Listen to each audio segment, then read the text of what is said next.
जय गुरुदेव। जय गुरुदेव। सब लोग बोलो जय गुरुदेव। अरे सब लोग बोलो जय गुरुदेव। जय गुरुदेव नाम किसका? जय गुरुदेव नाम किसका? प्रभु का पावन नाम। प्रभु का पावन नाम। जय गुरुदेव।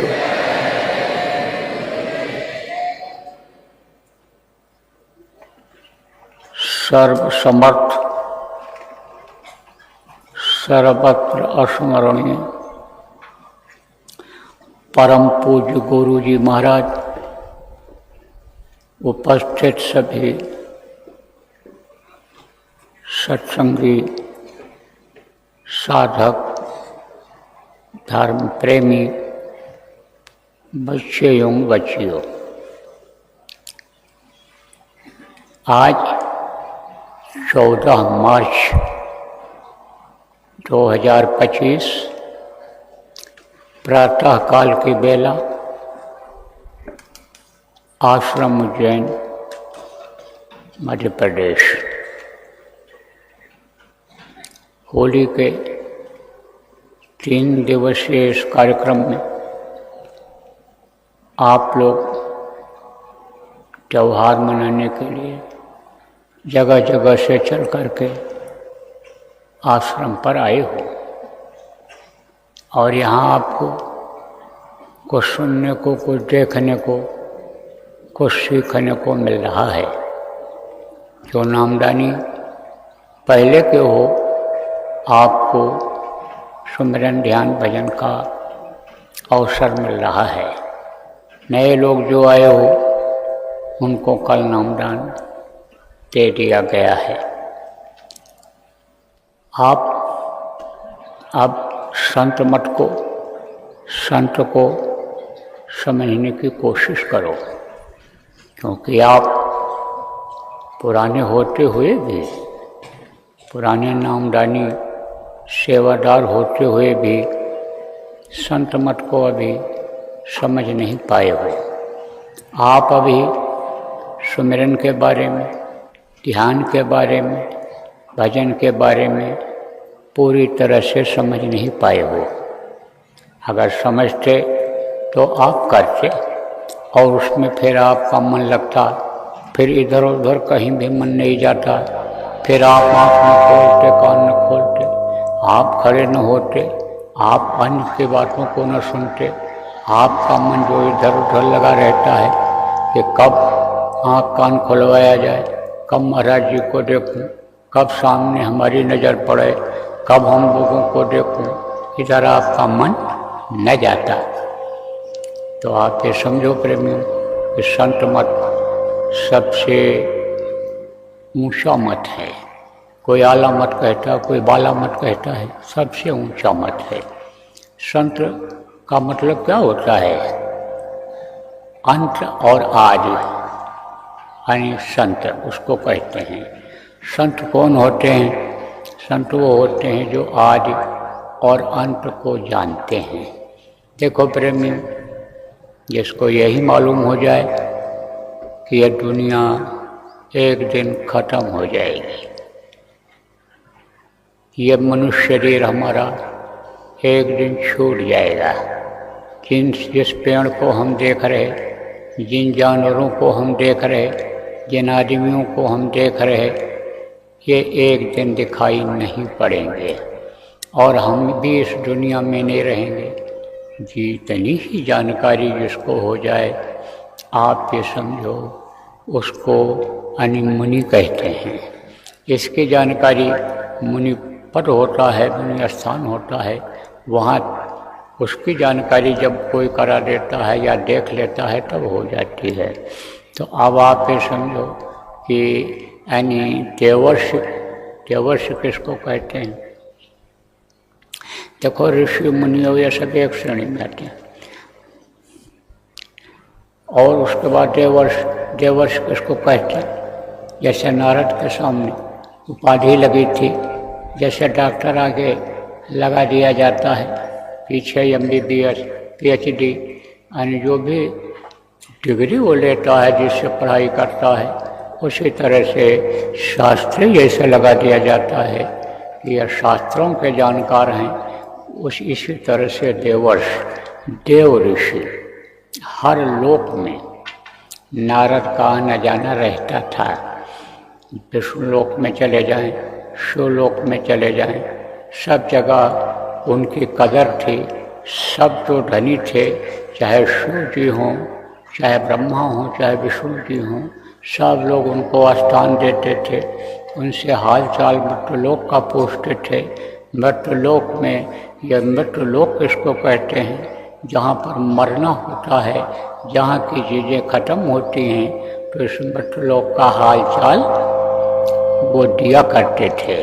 और मृत्युलोक का हाल चाल यानी वहाँ से जो भी संदेश आदेश होता था, मृत्युलोक के जीवों को नारद जी बताया करते थे।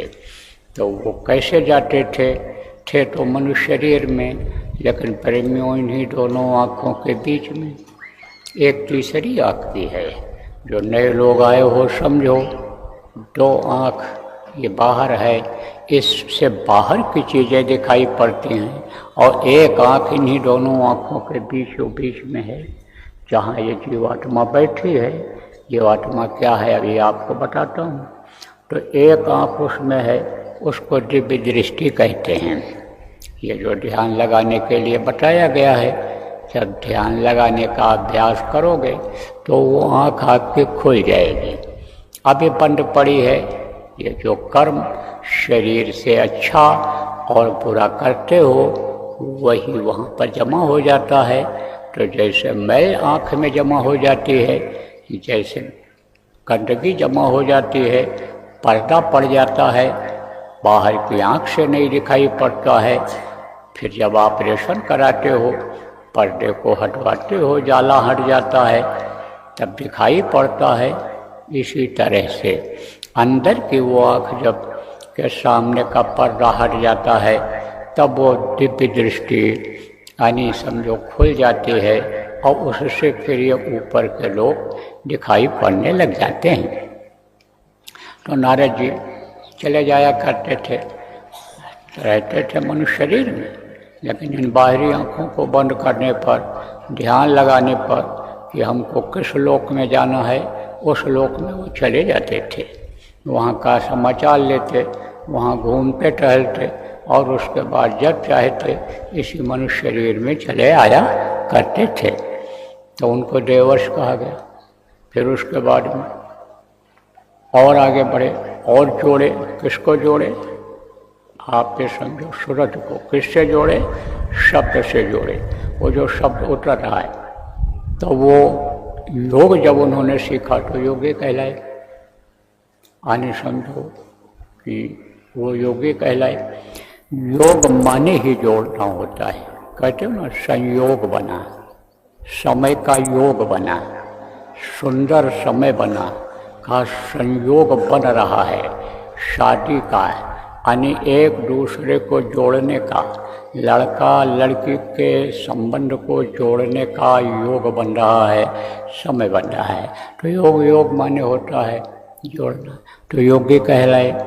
फिर जैसे राजा होते हैं, जैसे महाराजा होते हैं, जैसे वैद्य होते हैं और वैद्यराज होते हैं, और वैद्य को कम जानकारी होती है, वैद्यराज को ज़्यादा होती है।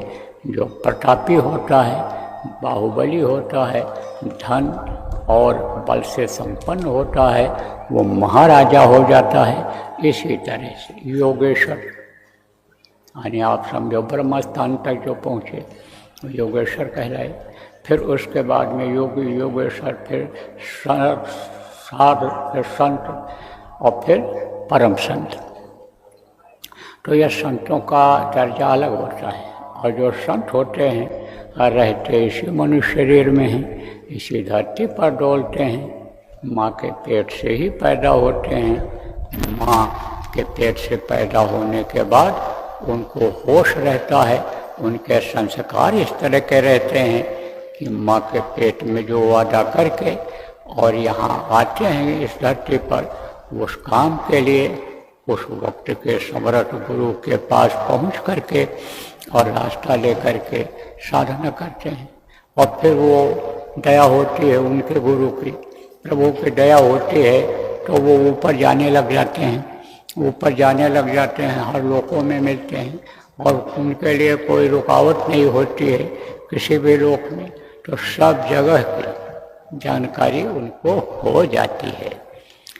तो आप ये समझो स्वर्ग लोक, वैकुंठ लोक, आप समझो ये इधर के हैं निचले उसके, और ये मर्त्य लोक है, ये पाताल लोक भी है। तो सब जगह पर उनकी पहुंच होती है, सब जगह की उनको जानकारी होती है, तो उनको संत कहते हैं। तो वो अपना एक मत अलग चलाते हैं। और संत अपना मत कब चलाना शुरू किए? जब ये जीव फंसने लग गए। जीव किसको कहते हैं? जीव, किसी ने जीव कहा, किसी ने जीवात्मा कहा, कोई सोल कहता है, कोई रूह कहता है। यह परमात्मा की है अंश। सबका मालिक एक है, सबका पिता एक है, सबको उपजाने वाला एक है। सकल जीव मम उपजाया, सब पर मोर बराबर दाया कहा गया। तो आप ये समझो कि सबको उपजाने वाला का मालिक एक है।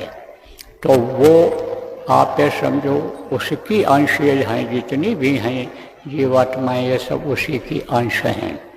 यही जीवात्मा जो हमारे आपके शरीर को चलाती है, यही कीड़े मकोड़ों को भी चलाती है, यही हाथी घोड़ा ऊँट बकरी को भी जीवात्मा चलाती है।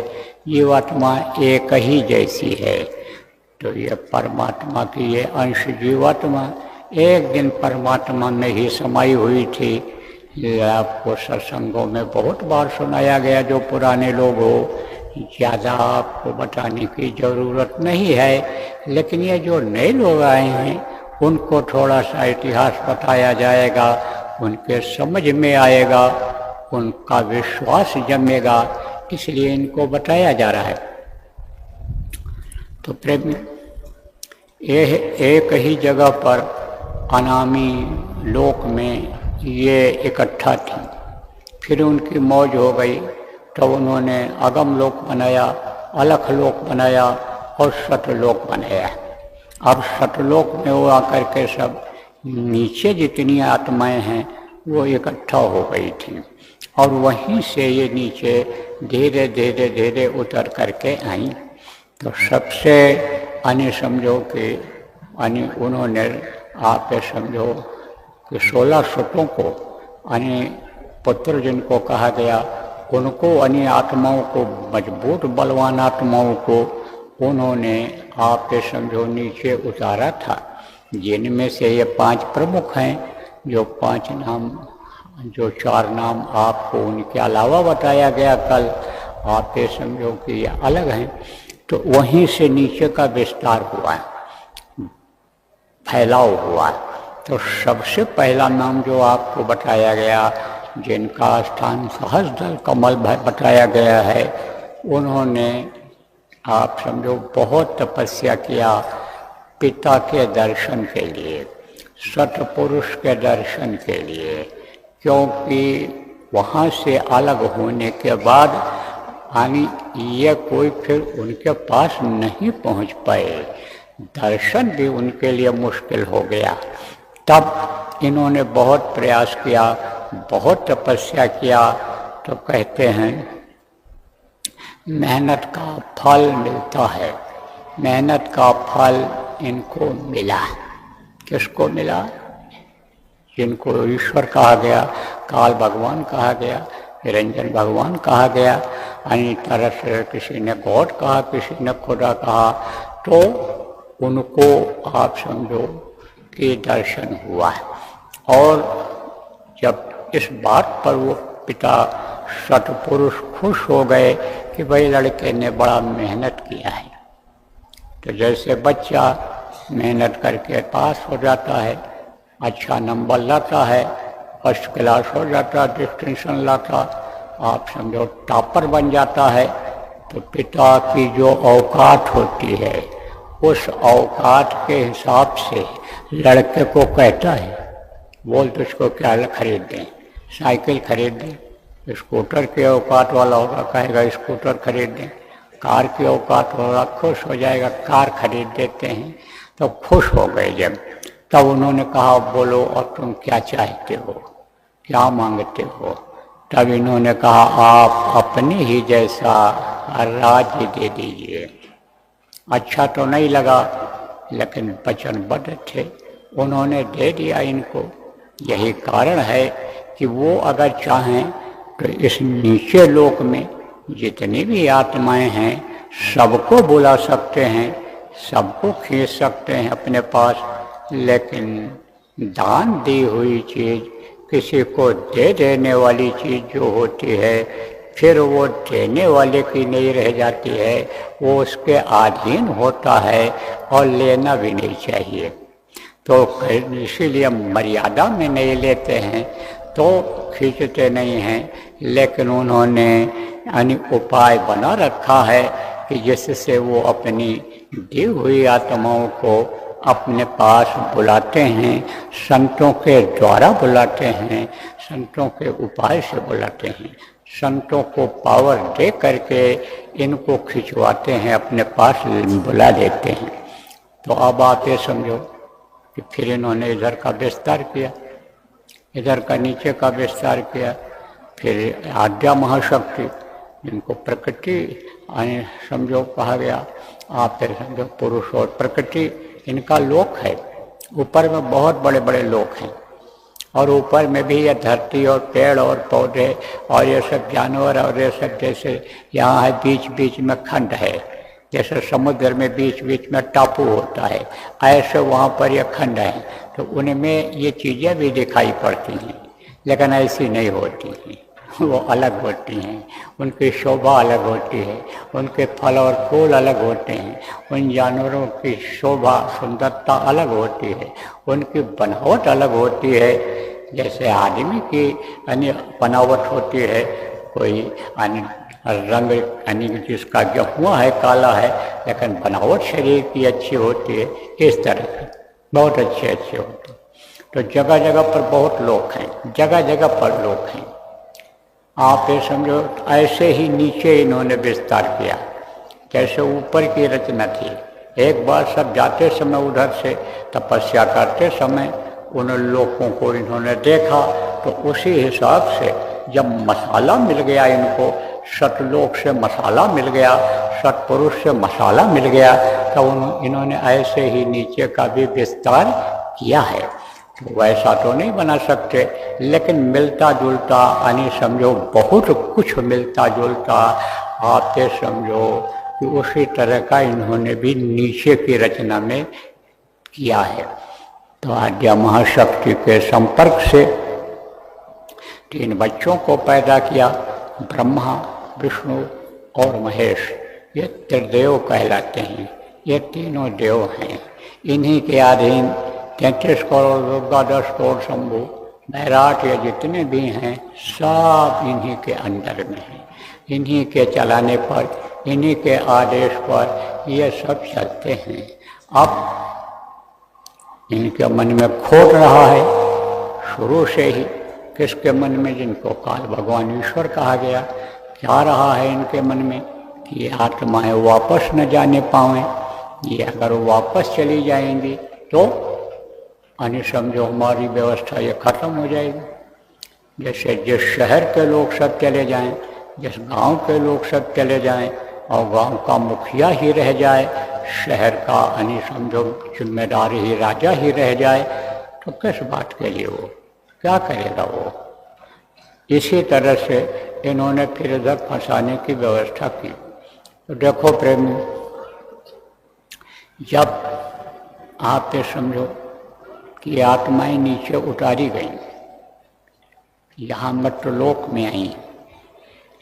तो उस समय पर जो मैंने अभी आपको बताया कि आँखों के ऊपर कर्मों का पर्दा लग जाता है, सब ऊपर की चीज़ें नहीं दिखाई पड़ती हैं।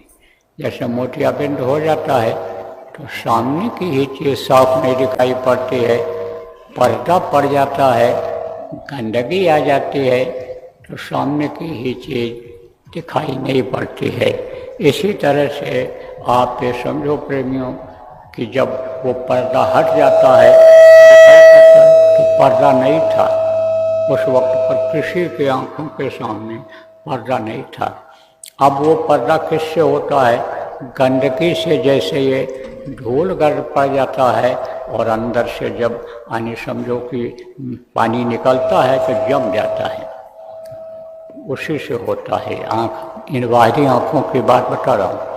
इसी तरह से कर्म जो अच्छे और बुरे आदमी करता है वो कर्म जमा हो जाते हैं। तो शुरू में कर्म का कोई नियम ही नहीं बना था, सबके कर्म अच्छे थे। आज जो कर्मों की सजा भोग रहे हैं हम आप, वो कोई नहीं भोगता था।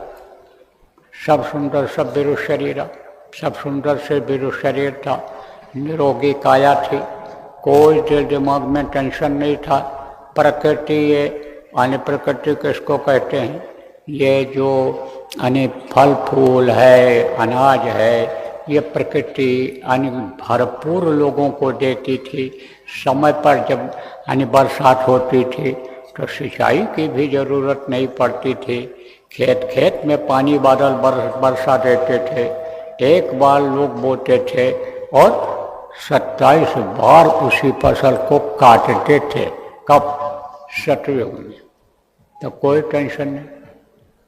आही आदमी की आवश्यकता, आवश्यकता किसको कहते हैं? जरूरत अगर पूरी हो जाए, या आदमी ये सोच ले कि भाई हमको 4 कपड़ा नहीं चाहिए, हम 2 ही कपड़े में गुजर बसर कर लेंगे, अगर ये सोच ले तो उसका दिमागी टेंशन खत्म हो जाएगा कि नहीं? परेशानी खत्म हो जाएगा कि नहीं? दीमक लग गई, कीड़े काट दिए, चूहे काट दिए, कपड़े को मन उधर ही लगा हुआ है। एक की जगह 4 सामान, एक खराब हो गया तो मन उधर ही चला गया। तो आवश्यकता जब आदमी अपनी बढ़ा लेता है तो ये टेंशन बढ़ जाता है, दिमागी परेशानी बढ़ जाती है। उस समय कोई परेशानी नहीं थी। उस समय भजन में ज़्यादा समय देते थे लोग, अपने यानी ऊपर के लोकों में दिव्य दृष्टि के द्वारा आते जाते रहते थे। तब समय जब 1 लाख वर्ष की उम्र हो जाती थी, सतयुग में 1 लाख वर्ष की उम्र थी मनुष्य की, त्रेता में 10,000 वर्ष और द्वापर में 1000 वर्ष की, कलयुग में 100 वर्ष की, और वो भी पूरा हो पाना मुश्किल हो रहा है। तो आप ये समझो 1 लाख वर्ष जब पूरा हो जाता था तब अपने देश, अपने घर लोग पहुंच जाते थे आराम से, बिना मदद के गए वहीं समा गए। तब इन्होंने सोचा, किसने सोचा? जिनको ईश्वर खुदा कहा गया, गॉड कहा गया, सबके सब जब ये चले ही जाएंगे तो क्या होगा? तो इन्होंने दिमाग लगाया, तो बोले कर्मों का विधान अगर बन जाए तो ये फंस जाएंगे। तो कर्मों का विधान ये बना नहीं सकते थे, इतना पावर नहीं था।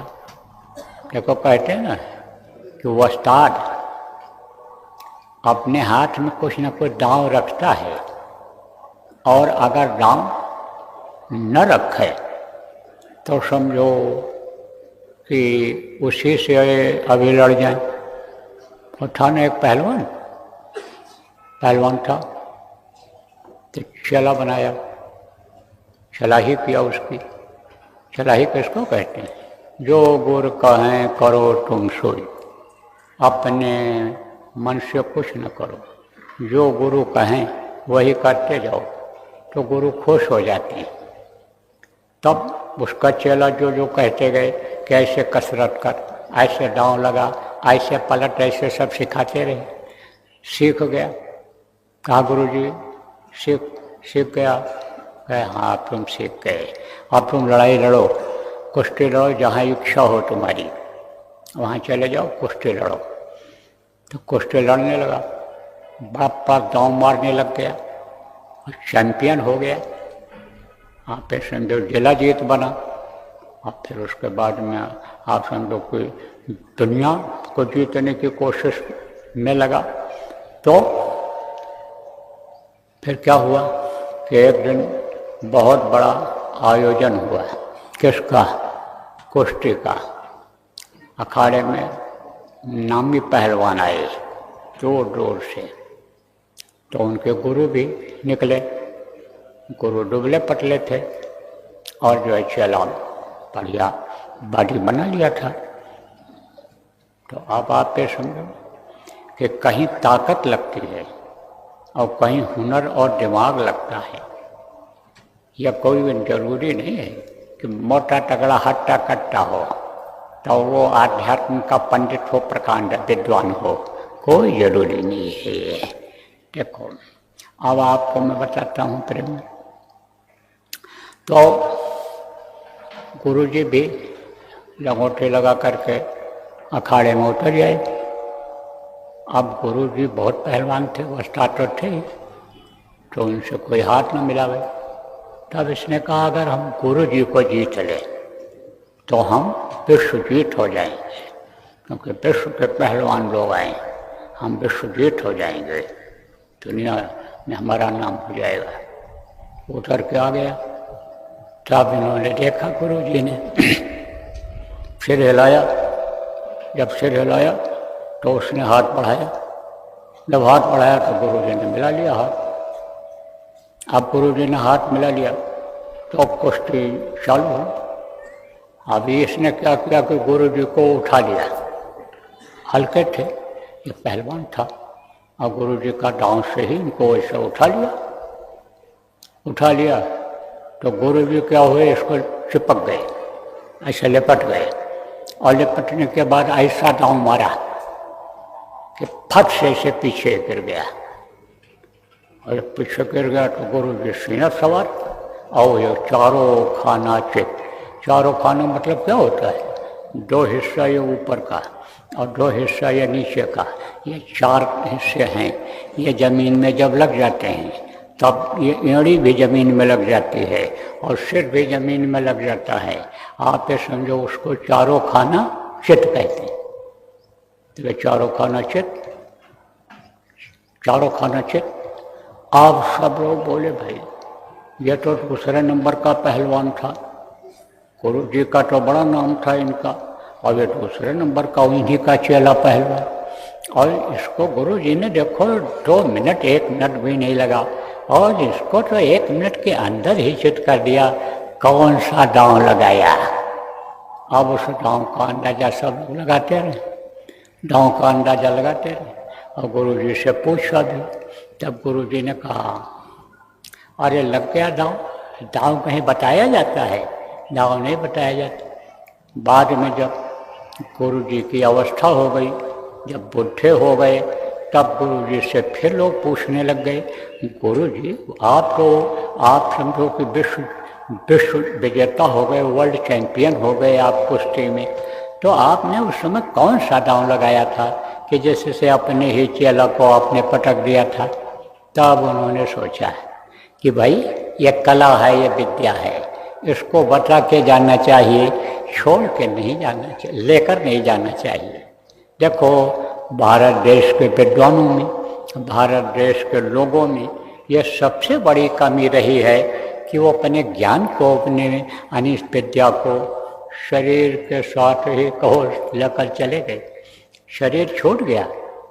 बता सकते थे मुंह से, हाथ से करा सकते थे, कर सकते थे, दिखा सकते थे, लेकिन किया नहीं। करना चाहिए, ज्ञान को बांट करके जाना चाहिए, ज्ञान को रखना नहीं चाहिए। ये विद्या है, जितना ही बांटोगे उतनी ही ये बढ़ेगी। तो फिर उन्होंने तब बताया, कहा जैसे उसने हमको उठाया ऐसे घुटने में ऐसे यहाँ पर हमने दबा दिया, ऐसे यह नस होती है और यह नस ही नीचे पैर को मजबूत बनाती है। और जैसे ये दबाए एक पैर कमज़ोर हो गया। आज एक पैर से कमज़ोर हुआ, डिसबैलेंस हुआ, तब तक दूसरा भी दबा दिया, सट से गिर गया। ऐसे ही उस्ताद कुछ न कुछ एक दांव अपने बचत के लिए, अपनी प्रतिष्ठा इज्जत बचाने के लिए रखता है। तो दे तो दिया इनको, दांव भी बता दिया, लेकिन एक दांव ये रखा अपने पास, अपने बेटों को, अपने जीवों को अपने पास बुलाने का।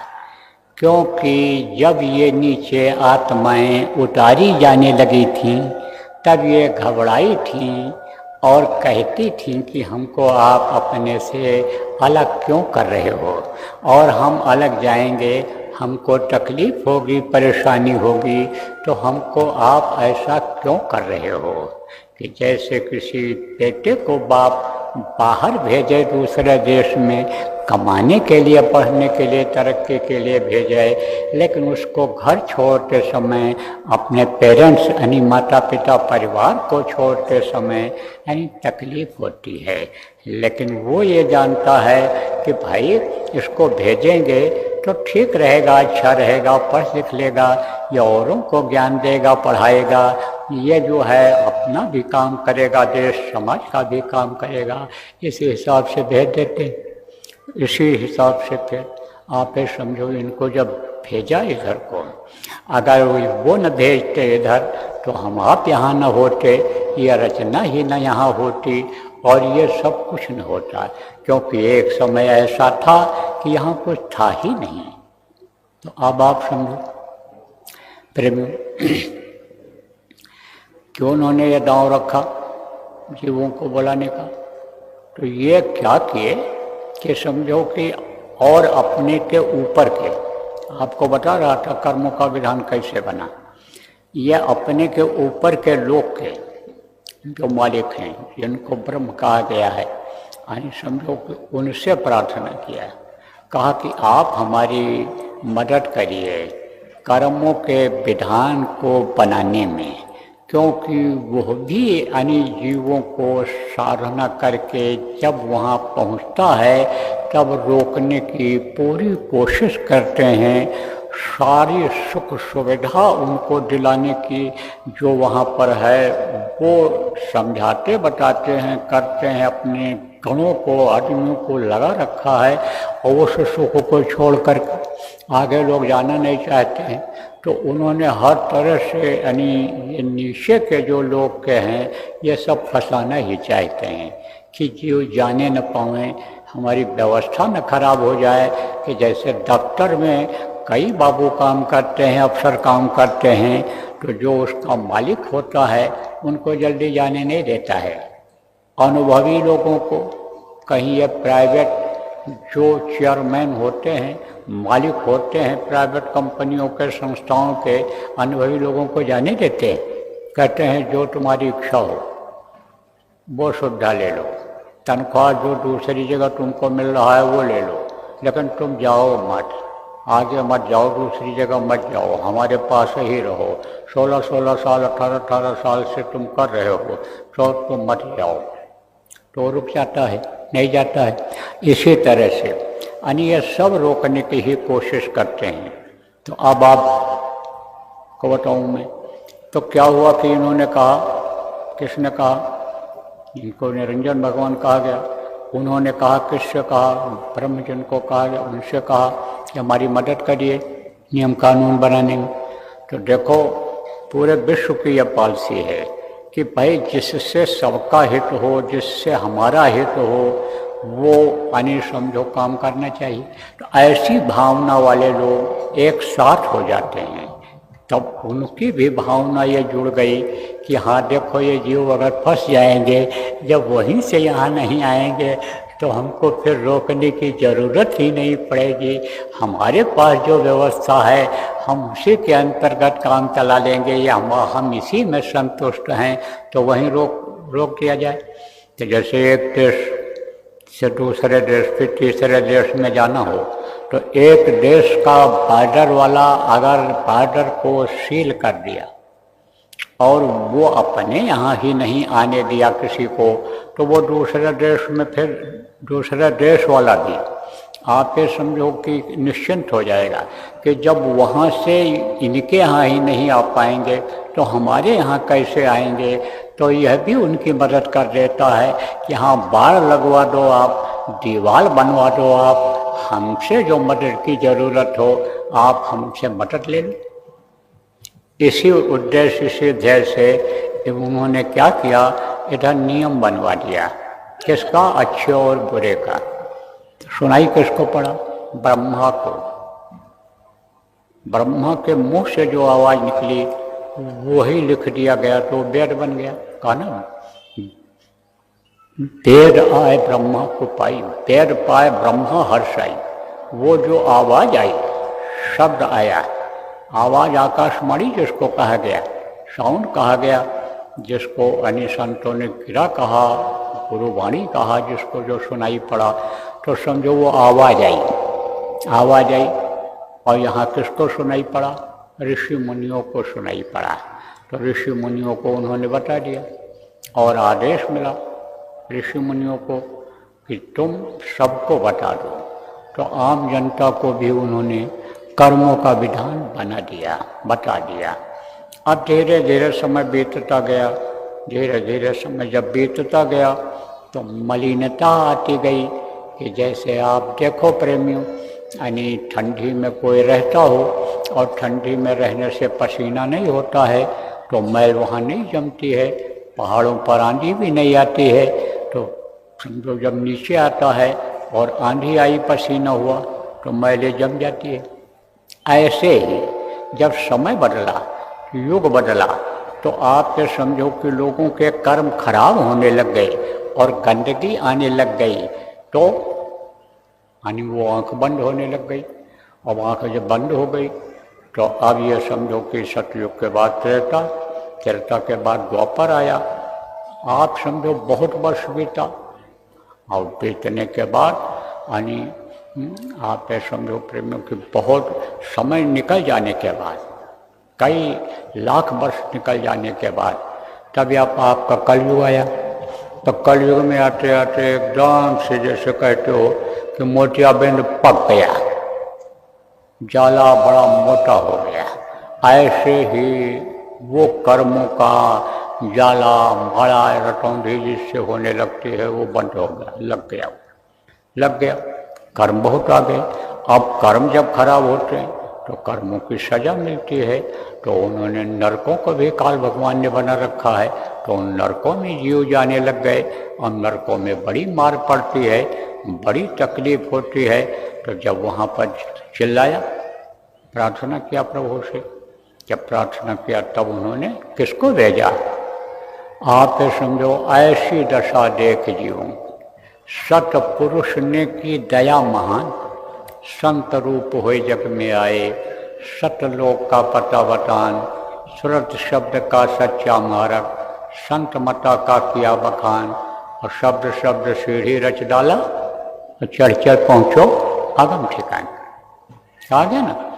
तब उन्होंने जब ये चिल्लाए तब उनको ज़्यादा दया आई कि जैसे 4 बच्चे होते हैं और चारों से पिता को प्रेम होता है, लेकिन जो चिल्लाता है पिता को ज़्यादा याद करता है, पिता की नज़र उस बच्चे पर पड़ जाती है।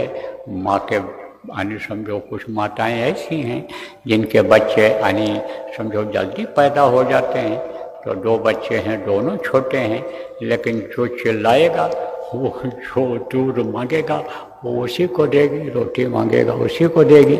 ऐसे जब वो चिल्लाए रोए तब उन्होंने क्या किया, संतों को भेजा। संत आए इस धरती पर और संत जब आए तब उन्होंने रास्ता निकाला, क्योंकि उनको सब मालूम रहता है।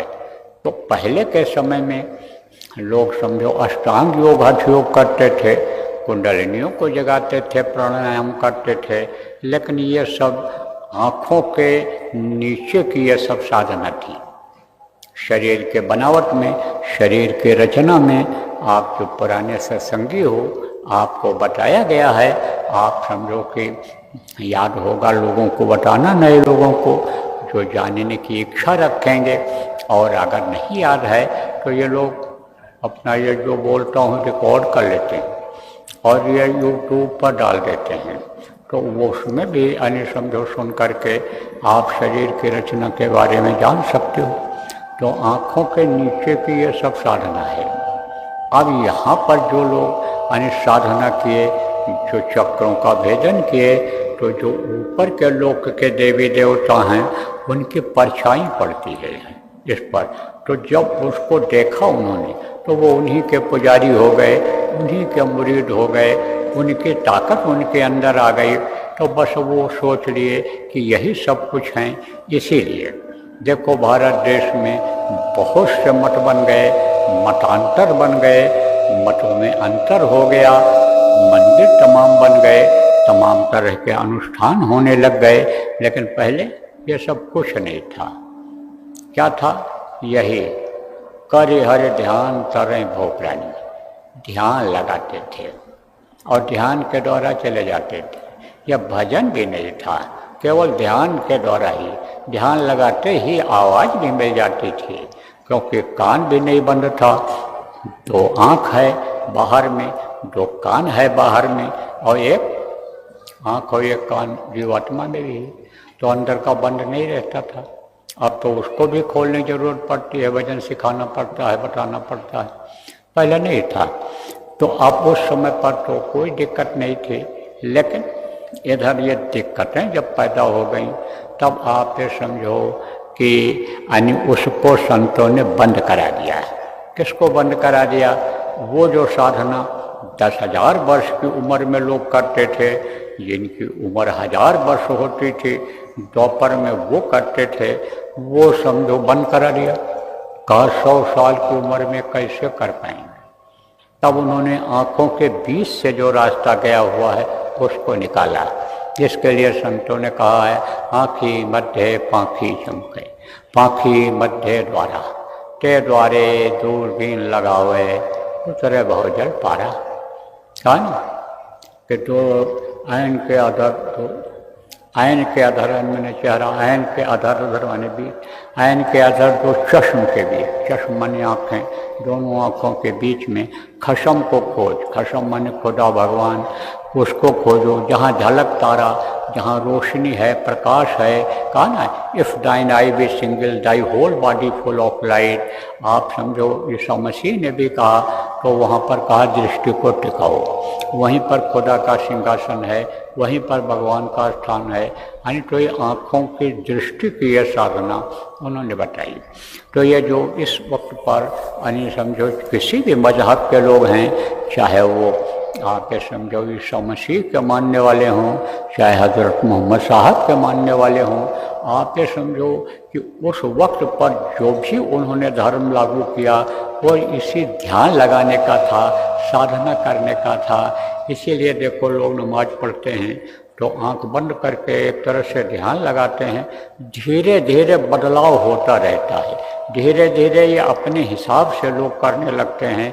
जब महापुरुष हों, चाहे आपके समझो यानी स्पिरिचुअल मास्टर जिनको कहा गया, मुर्शिद कामिल जिनको कहा गया, पीर पैगंबर जिनको कहा गया, साधु महात्मा जिनको कहा गया, संत कहा गया, जब ये चले जाते हैं और इनका जो मत होता है, चाहे महावीर का हो, चाहे बुद्ध का हो, चाहे गौतम का, किसका भी हो, ये जो ऋषि आए, महात्मा आए, तो जब वो सत्ता और वो पावर और वो लोग दूसरों के हाथ में चले आ जाते हैं, तब वो अपने हिसाब से उसको चला देते हैं। तो आप ये समझो मोटी बात कि आँखों के नीचे की ये जो साधना थी वो सब संतों ने ख़त्म करके आँखों के बीच की साधना आनी शुरू किया। तो अब ये जो आपको साधना बताई गई करने के लिए, साधना का मतलब क्या होता है? साधो, किसको साधो? शरीर को साधो। शरीर को जब बैठो 1 घंटा ध्यान में, 1 घंटा भजन में, तब उठने मत दो और मन को रोको। अब मन रुक जाएगा तो शरीर नहीं उठेगा, नहीं तो मन भगेगा तो याद दिला देगा। खाने का, घूमने का, जानवरों का, दुकान का, डॉक्टर का याद दिला देगा। काम जो आपको करना है वो याद दिला देगा। उठ पड़ोगे फट से। तो मन को रोको, मन को साधो। मन जब चढ़ जाएगा, मन जब रुक जाएगा, तब आपके समझो शरीर अपने आप रुक जाएगा। तो दो ही चीज को साधना का मतलब सेट करना, रोकना होता है। तो दो ही चीज को इसमें रोकना है। तो ये साधना बताया कौन सी? सूरज को, जीवात्मा को शब्द के साथ जोड़ने का। इसी को कोई आप ये समझो कि नाम योग कहा, इसी को कहा सूरत शब्द योग कहा, इसी को शब्द योग भी कहा जाता है। तो आप ये समझो प्रेमियों कि इसको बताया। तो आपको जो ये बताया गया है, ये आप समझो कि यह सबसे श्रेष्ठ साधना है और सरल है। इसके लिए न घर छोड़ना, न जमीन जायदाद छोड़ना, न बाल बच्चों को छोड़ना है। गृहस्थ आश्रम में ही रह करके इसको करना है। अब इसको भी अगर आप न कर पाओ तो आपका जीवन ये बेकार चला जाएगा। असला काम जो आप करने के लिए इस दुनिया संसार में आए और नकल में फंसे हुए हो, यह नकल ही आपके जीवन को ख़त्म कर देगा। तन बिन से जैसे जल हो रहा और जो जम जाल करत है जोरा, यह तन ऐसे बिनस जाएगा कि जैसे ओला गिरता है, पत्थर गिरता है और ऐसे देखते देखते पिघल जाता है, पानी बन जाता है। उसी तरह से ये देखते देखते ये समझो कि काया बिनस जाएगी। कोई रख पाता है?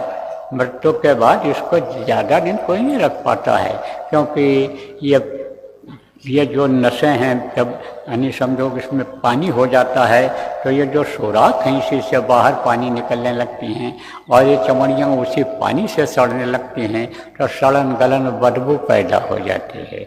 ऐसे जैसे ओला बिनस जाता है, ऐसे ये गिर जाए। और फिर जिसको हीरा कहते हो, ये तो शरीर है, बनाओ खूब इसको, बनाओ बलवान बनाओ, खिलाओ बढ़िया पौष्टिक और बढ़िया कपड़ा पहनो, अच्छे गाड़ी घोड़ा में रहो। इसी में आप अपने जीवन के समय को जो बर्बाद कर दे रहे हो, यानी उसको नहीं सोच पा रहे हो कि ये मिट्टी का खिलौना है, मिट्टी में मिल जाएगा। कांच के टुकड़ा जैसे कांच होता है, नीचे गिर जाता है, टुकड़े टुकड़े में बिखर जाता है, ऐसे ये बिखर जाएगा।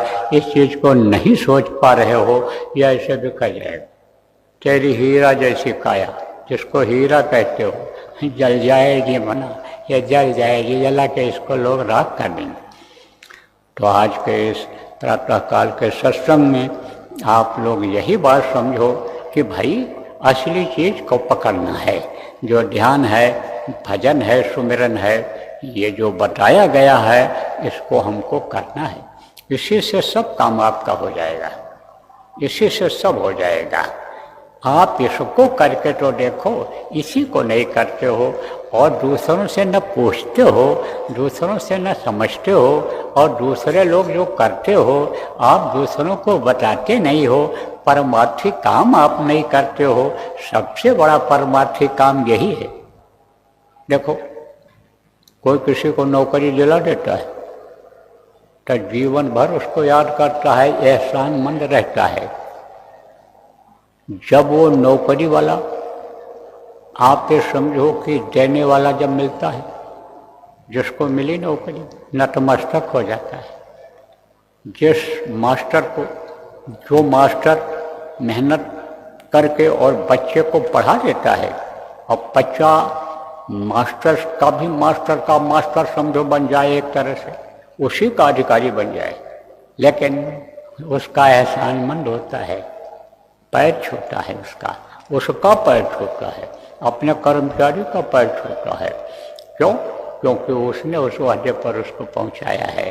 तो अब आप इस बात को समझो प्रेमियों कि एहसानमंद होता, अंदर से एहसानमंद होता, ऐसे ये जीवात्मा एहसानमंद हो जाती है और परमार्थ करने वाले को फल मिलता है। कहते हो ना कि भूखे को रोटी खिलाओ, प्यासे को पानी पिलाओ, दुखी का दुख दूर कर दो, तो क्या मिलेगा? पुण्य मिलेगा। फल मिलेगा। उसी तरह से ये बहुत बड़ा फल है। ये फल अगर आप पा जाओ तो उस फल को आप खा नहीं सकते हो, बांटना पड़ेगा आपको। छोटा सा कोई आप फल खा लो और आप ये समझो कि खरबूजा खा लो, अकेले खा जाओ। और तरबूज अकेले खा पाओगे? है, बांट के खाना पड़ेगा। इसी तरह से बड़ा फल मिल जाता है, और बड़ा फल मिल जाता है, अकेले खा नहीं मिलता है, दूसरे को खिलाओगे तब वो खत्म होगा। तो ये बात को आप मोटी मोटी बातों को आप लोग समझो। देखो प्रेम, शाम को अगर गुरु महाराज की दया रही तो कुछ सुना दूंगा। अभी और लोग आ रहे हैं जिनको छुट्टी बेचारों को नहीं मिली, वो लोग आ रहे। कुछ लोग तो सोच रहे थे भाई तबीयत खराब है, कुछ सुनने को मिले न मिले तो एक दिन के लिए चले चले। अब जब उनको खबर लग गई कि भाई मंच पर जाने लग गए तो चल पड़े होंगे, आ रहे हैं। तो शाम को भी कुछ सुना दूंगा। कल मैंने आपको याद दिलाया था कि आप लोग अपनी सब योजना बनाओ, गोष्ठी करो, मीटिंग करो, क्योंकि ऐसे कार्यक्रमों में बहुत से लोग आ जाते हैं, जिम्मेदार लोग भी आते हैं कि हम अपनी गोष्ठी मीटिंग भी कर लेंगे, मिल जाएंगे, पब्लिक मिल जाएगी हमारे यहाँ पे और हम सबको बता देंगे, इसलिए वो लोग भी आ जाते हैं। तो काफ़ी लोग आए हो, जिम्मेदार लगभग यानी समझो जहाँ जहाँ संकट है प्रांतों के सब जगह के लोग आए हो, आज जिलों के भी काफ़ी लोग आए हो, जिम्मेदार लोग। तो आप लोग अपनी अपनी मीटिंग करो, जिला वाले अपनी मीटिंग करो, जिले के लोगों को इकट्ठा करो और समीक्षा करो कि भाई जो आदेश ऊपर से मिला है काम करने का, संगत को बढ़ाने का, लोगों को ध्यान भजन सिखाने का, कराने का, आप ये समझो लोगों की संभाल करने का, भटक न जाएं, कहीं अटक न जाएं, वो इसका यानी क्या काम हो रहा है समीक्षा करो। और आगे क्या क्या हो सकता है, किस तरह से गुरु के काम को, गुरु के नाम को बढ़ाया जा सकता है। तो जिले के जिम्मेदारों में, कमेटी के लोगों में आप इक्का दुक्का भी कोई आए हो तो और समझदार अपने जिला के लोगों में से जो यहाँ पर आए हों उनको ले करके और पब्लिक जो आई है जिले की उनको बुला करके और आप जो है बैठक करो। और जो इधर उधर ठहरे हो, जैसे यहाँ आए शुद्धाम सा ठहर गए, जगह नहीं मिली कैंपों में, जब ये ऐलान हो कि वहाँ मीटिंग होने जा रही इस जिला की इतने बजे से, तो आप वहाँ पहुँच जाना। क्या ज़्यादा लोग अगर किसी जिला के यहाँ हों तो यहीं कर लो, जगह जगह कर लो। तो आप लोग आज मीटिंगों का दौर लगाओ, दौर करो। दूसरी बात यह है कि जो संस्थाओं के बारे में कल बताया गया था, तो दोनों संस्थाएं यानी जो अपनी हैं उनके जो सदस्य और जो पदाधिकारी लगभग सभी लोग आए, हमसे मिले भी हैं, जानता हूँ कि तो पदाधिकारी लोग और जो सदस्य लोग हो, आप गोष्ठी करो, आप मीटिंग करो कि भाई जो कल बात बताई गई, जो कल यानी समझो आदेश हुआ है, उसको कैसे लागू किया जाए और क्या करना चाहिए। आप संस्था के लोग, दोनों संस्थाओं के लोग और उनके सदस्य लोग, आप गोष्ठी करो, मीटिंग करो और उसकी एक रूपरेखा बनाओ, लिख करके रखो। और प्रांतों के लोग आप अपनी अपनी गोष्ठी करो कि भाई कैसे किया जाए, क्या किया जाए, क्या व्यवस्था बनाया जाए। आप प्रांतों के लोग अलग अलग, जो प्रांत के आपके कमेटी वाले हैं या जिनको आप कुछ समझते हो कि इनको बुला लेंगे, सही राय दे देंगे, विचार दे देंगे, उनको भी बुला सकते हो। यहाँ जो आए हों जिनको आप जानते हो, भाव भक्ति प्रेम वाले हों, उनको भी आप बुला सकते हो। तो आप लोग गोष्ठी अलग करो, मीटिंग अलग करो और जो मीटिंग करवाते हैं, चाहे ऑनलाइन और चाहे ऑफलाइन, ऑनलाइन वाले आप समझो करते हो, हमको मालूम है, तो ऑनलाइन वाले जो मीटिंग करते हो, और जो ऑफलाइन, ऑफलाइन का मतलब क्या होता है कि रहते कहीं हैं लेकिन यानी संगत को समझाने बताने सक्रिय करने के लिए एक जगह से दूसरी जगह पर यानी ट्रेन से बस से अपने साधन से आते जाते हैं, वो लोग आप अलग गोष्ठी करो, अलग मीटिंग करो और इस पर विचार करो, विमर्श करो कि भाई कैसे किया जाए, क्या किया जाए, क्या हो सकता है, क्या अभी करना जरूरी है, क्या बाद में किया जाएगा, इस पर विचार करो। प्रांतों के अलग करो, जिला वाले अपना अलग, कि भाई प्रांत वाले पूछें तो उनके पास सारी रिपोर्ट है आपकी, आप उनको बता सको और फिर आपके द्वारा आई हुई योजना कि क्या कैसे कहाँ हो सकता है और इनके द्वारा सब मिला करके अपनी योजना बना लो और उस हिसाब से फिर काम की रूपरेखा बना लो।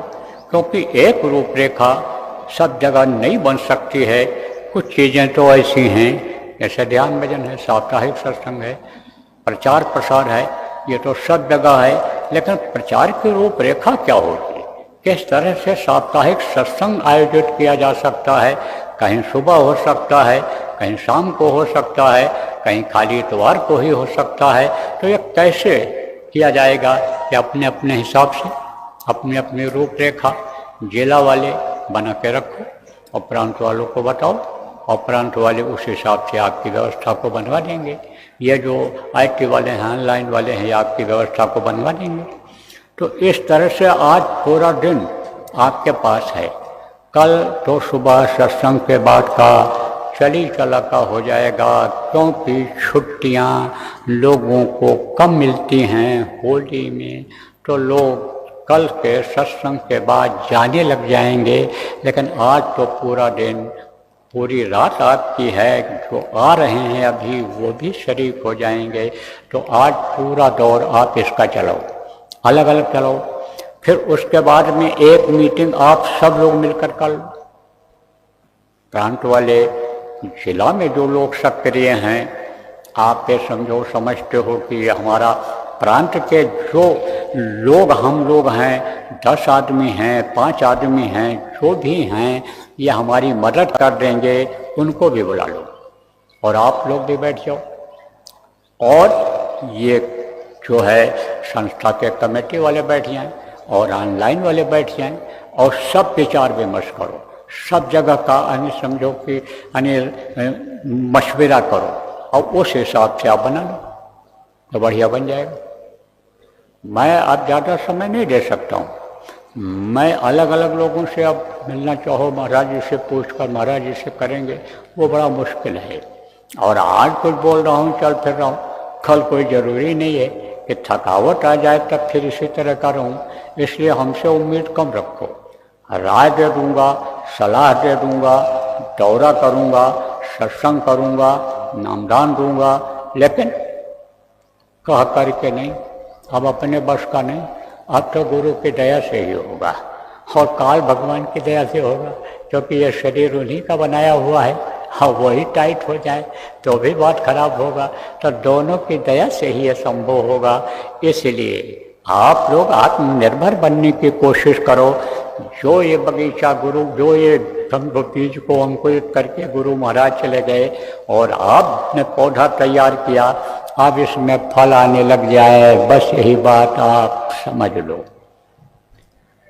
समय ज़्यादा हो रहा है, धूप भी बढ़ रही है, तो अब इस कार्यक्रम का होगा समापन। अब इस कार्यक्रम के बाद आप लोग अपना जलपान करो और अपना मंसूबा बना लो और राय बना लो। आवाज़ को आप सब लोग सुन ही रहे होगे, और अगर सब लोग न सुन पा रहे हो तो जो सुन रहे हो अपने अपने लोगों को खबर कर दो। मेंबर हैं संस्था के, पदाधिकारी हैं, प्रांतों के मेंबर हैं, जिलों के, सबको खबर कर दो और समय निर्धारित कर लो और जगह निर्धारित कर लो और आप गोष्ठी करो, आप शुरू करो, चालू करो। फिर हमारे लायक होगा तो हम तो हाजिर हैं, हमको कोई राय देना होगा तो वो दे देंगे, यहीं मन से बता देंगे। क्या है, अपना घर है, अपना परिवार है, आप अपने हो, तो आपसे क्या, कुछ नहीं, छिपाने कोई जरूरत नहीं है। आपसे सब आपके सामने खुली किताब है। बोलो जय गुरुदेव, जय गुरुदेव, जय गुरुदेव, जय गुरुदेव नाम किसका, जय गुरुदेव नाम किसका, प्रभु का पावन नाम, प्रभु का पावन नाम, जय गुरुदेव, जय गुरुदेव, जय गुरुदेव, जय गुरुदेव, जय जय गुरुदेव।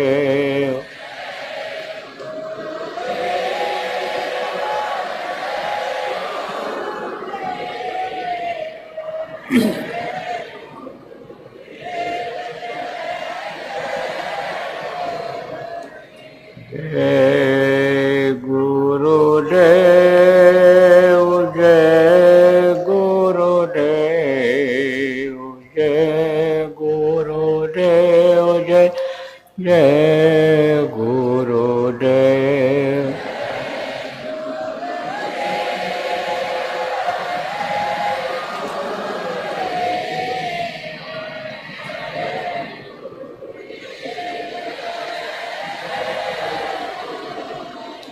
जय गुरुदेव, जय गुरुदेव, जय गुरुदेव, जय जय गुरुदेव।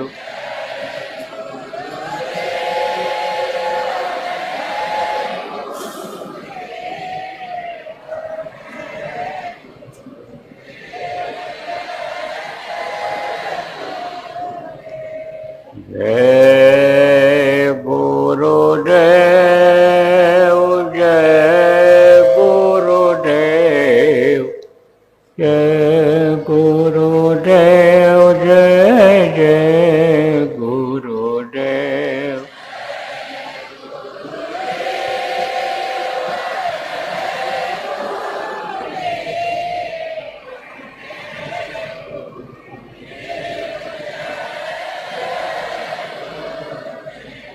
जय गुरुदेव, जय गुरुदेव, जय गुरुदेव, जय जय गुरुदेव।